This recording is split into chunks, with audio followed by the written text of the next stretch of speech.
सभी भक्तजनों को राधे राधे।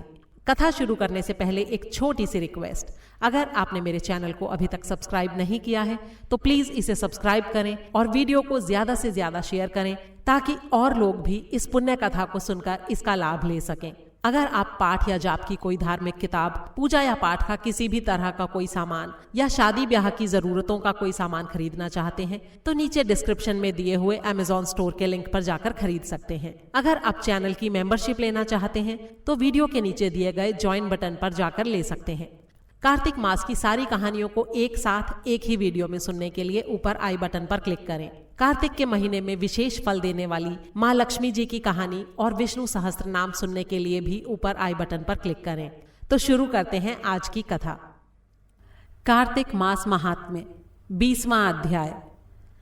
दीपावली की रात्रि को घर सजाने, दीपमालिका जलाने और महालक्ष्मी पूजन के बारे में विस्तार पूर्वक बतलाते हुए नारद जी ने कहा, हे राजा पृथु, कार्तिक मास की अमावस्या को दीपमालिका करने से दरिद्रता का विनाश होता है और संपन्नता आती है। इस संबंध में मैं तुम्हें एक इतिहास सुनाता हूँ, ध्यान से सुनो।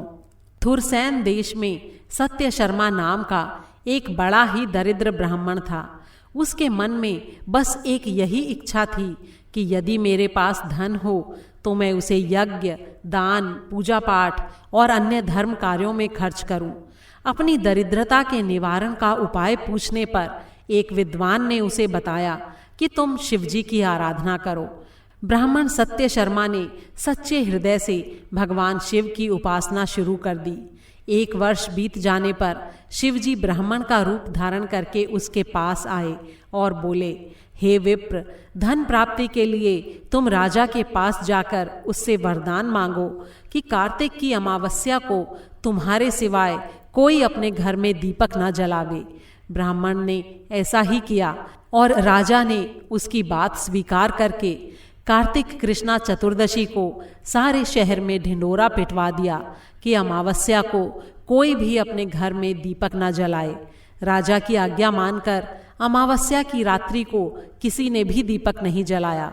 जब रात को लक्ष्मी जी नगर में आईं तो उन्होंने देखा कि पूरे नगर में अंधेरा है, मगर एक ब्राह्मण का घर खूब सजा हुआ है और दीपमाला से जगमग हो रहा है। लक्ष्मी जी प्रसन्न होकर उस घर में प्रवेश करने लगीं।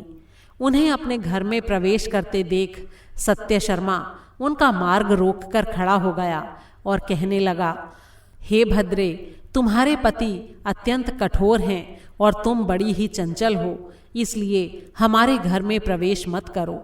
तब लक्ष्मी जी ने उत्तर दिया, मैं भगवान के शयन के समय आई हूँ, इस कारण निश्चय ही तुम्हारे घर में निवास करूँगी। ये सुनकर ब्राह्मण ने कहा, यदि आप इस बात की शपथ लो कि मेरी 3 पीढ़ियों तक इस घर में स्थायी निवास करोगी, तब इस घर में प्रवेश कर सकती हो। लक्ष्मी जी ने कहा, यदि तुम विधि पूर्वक मेरा पूजन करते रहोगे तो मैं निश्चय ही तुम्हारे घर में वास करूंगी। ये सुनकर ब्राह्मण ने पूछा कि मैं किस विधि से आपका पूजन करूं, आप मुझे पूरा विधि विधान बतलाइए।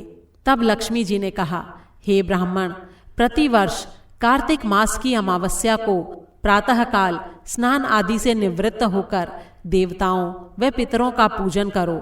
दिन के 3रे पहर में श्राद्ध करके ब्राह्मणों को सुंदर पकवानों का भोजन कराओ। प्रदोष के समय दीपमाला करो। तुलसी के समीप ब्राह्मण के घर में, देव मंदिर में, चौराहे पर, शमशान में तथा गौशाला में अनेक दीप जलाने चाहिए। इस दिन बालक, वृद्ध तथा रोगी के अतिरिक्त अन्य कोई भोजन न करे।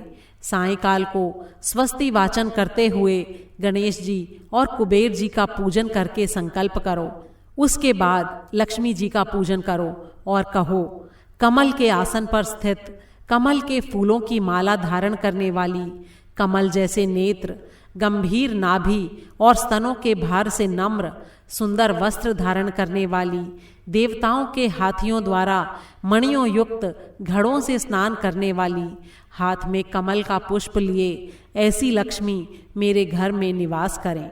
सबसे पहले लक्ष्मी जी को आसन दो, फिर पाद्य, अर्घ्य, आचमन, स्नान, वस्त्र, धूप, दीप, नैवेद्य, जल, तांबूल व सुपारी, इन सभी वस्तुओं को अर्पण करके नमस्कार करो, दीप जलाओ और सारी रात भगवान का कीर्तन करो। इस प्रकार कुबेर तथा लक्ष्मी जी का पूजन करके ब्राह्मणों को भोजन कराने के बाद बंधु बांधवों सहित स्वयं भी भोजन करो। सत्य शर्मा ने विधिवत इसी प्रकार किया, जिससे उसके यहाँ काफी धन धान्य हो गया।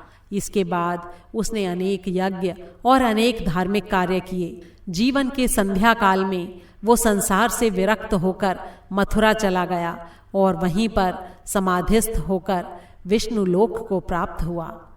बोल श्री विष्णु भगवान की जय। 20वां अध्याय समाप्त हुआ।